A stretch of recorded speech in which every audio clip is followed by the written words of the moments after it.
David, let me ask you about the piece you've written, the Dispatch, Christian political ethics are upside down. And in it you talk about the notion of justice, but that it's our own vision always of justice that matters. Put what you're seeing here in politics at the moment in the context of this broader moral, ethical Christian conversation. Right.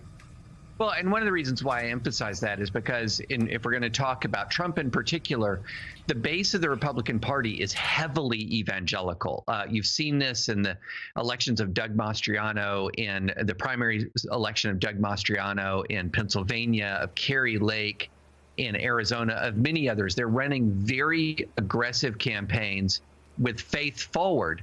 And yet many of the characteristics and qualities you're supposed to expect to see in Christians are completely absent. And I referred to this very famous verse from the book of Micah, Micah 6:8, that talks about how people are to, yes, act justly, but also to love kindness and to walk humbly.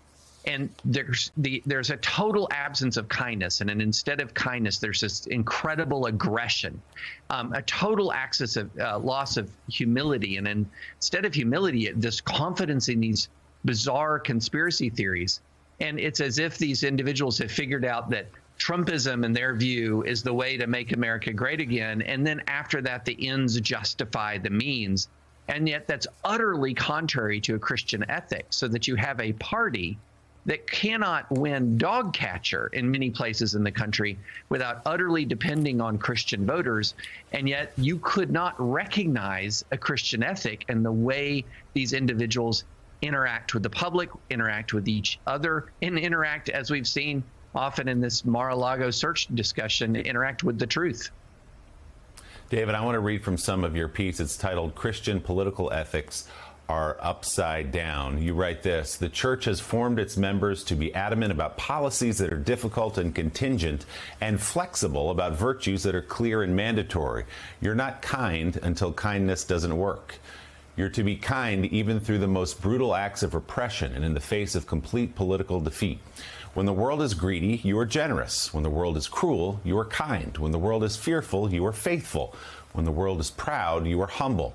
How do you know we're Christian? By our love. Yes, we say, yes to all of this, right until the moment when we think that our kindness, our faithfulness, or our humility carries with it a concrete political cost. We think we know what's just, and we can't do justice without power. And so in our arrogance, we think we know better than God. We can't let kindness or humility stand in the way of justice, yet we're sowing the wind, and now we reap the whirlwind. The world's most Christian advanced nation is tearing itself apart, and its millions of believers bear much of the blame. You know, in 2016 and 17, David, I know you heard this when you'd ask about Donald Trump. How can you support a man who's so cruel and profane and who pays off porn stars after having affairs while his wife is pregnant? The laundry list is long. They say, we are electing a president, not a saint. He's going to stand up for us. He's going to stand up for our way of life. And boy, has that been exposed in the last few years. Yeah, and I always hated that saying, because no one was arguing that we're going to be electing saints. But there's a world of a difference between holding someone to a standard of a saint and no standard at all. And this is what has happened, is that now there has become no standard at all. You know, one of the things that I do in the piece is I contrast the movement that is dominating, for example, the MAGA right, with the civil rights movement, which was Christian to its core, which was thoroughly Christian and was confronting an injustice as grotesque as Jim Crow, and yet confronted that injustice with an ethic of nonviolence, with an ethic of love and of grace. I quote John Lewis in the piece to that effect. And here we have a MAGA movement that is proclaiming some sort of national emergency, but it's not a national emergency anything on the scale of Jim Crow. It's not even within shouting distance of that. And yet they have utterly abandoned, in many ways, even the most basic requirements of human decency. And again, in their interactions with each other, in their interactions with the political opponents, in their interactions with truth. And this is turning that Christian political ethic utterly upside down. David, I wanted to ask you a question. You know, there are some scholars like Christian Dumes who is at Calvin College in Michigan, who argue that the white evangelical movement is actually, at this point, more a social and political movement than a religious one, focused on a warrior God that's nationalist. What do you make of that argument here, and how useful do you think it could be?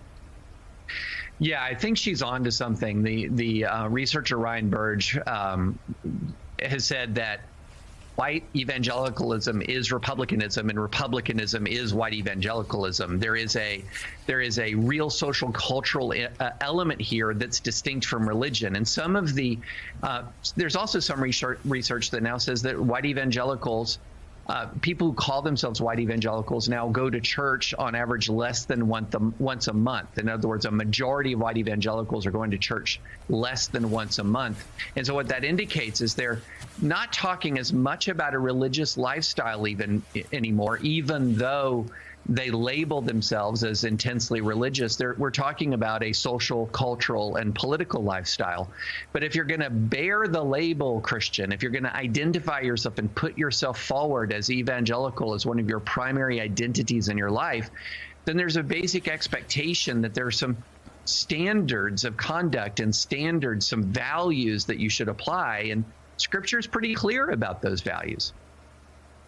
David, I'm curious what you hear, if you're willing to share, because I know what I hear privately from your friends, Christians, people you've known and loved for many years, who defend Donald Trump still to this day, despite everything we've seen over the last 6 or 7 years.